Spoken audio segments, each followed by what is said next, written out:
And we begin tonight at 6 with Indiana Governor Mike Braun weighing in on the possibility of redrawing congressional district lines here in Indiana. This comes one day after the state's top Republican leaders met with Vice President JD Vance here in downtown Indianapolis. Today, our State House reporter Emily Longnecker caught up with the governor when he was out at the Indiana State Fair today, and she asked some key questions. Emily. Friday at the Indiana State Fair.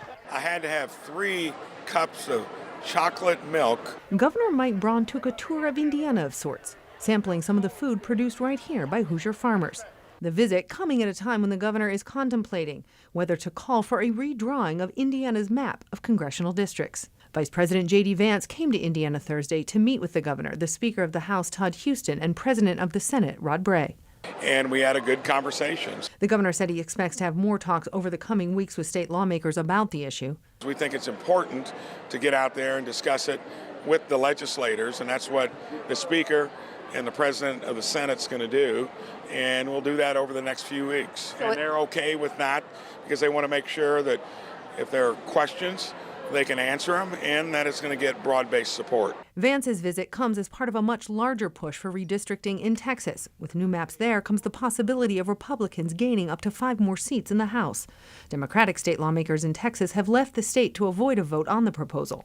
Right now in Indiana, Republicans occupy 7 of the 9 congressional House seats. Democratic Congressman Andre Carson and Frank Mervan hold the remaining 2. And then it could make more districts competitive to where they've got a chance to maybe be competitive in them. So there are pros and cons to everything.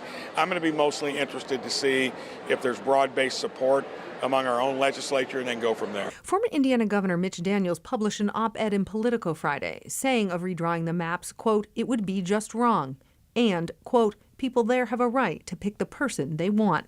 But in the same piece, Daniels accused Democrats in the past of using redistricting against Republicans, saying, quote, "It's a high season for hypocrisy." Democrats here have called it a power grab, accusing the Trump administration of fearing the loss of Republican House seats in the 2026 midterms. The Constitution calls for congressional district maps to be redrawn after a census is taken every 10 years to align with population changes. But it doesn't say you can only do that. Whether it could happen sooner here, not something Governor Braun would say definitively yes or no. At least, not yet. Emily Longnecker, 13 News. And this story is, of course, drawing reaction from both sides of the aisle. We've got reaction from top Republicans and top Democrats for you to kind of sort out where you stand on this if you head to our website at WTHR.com right now.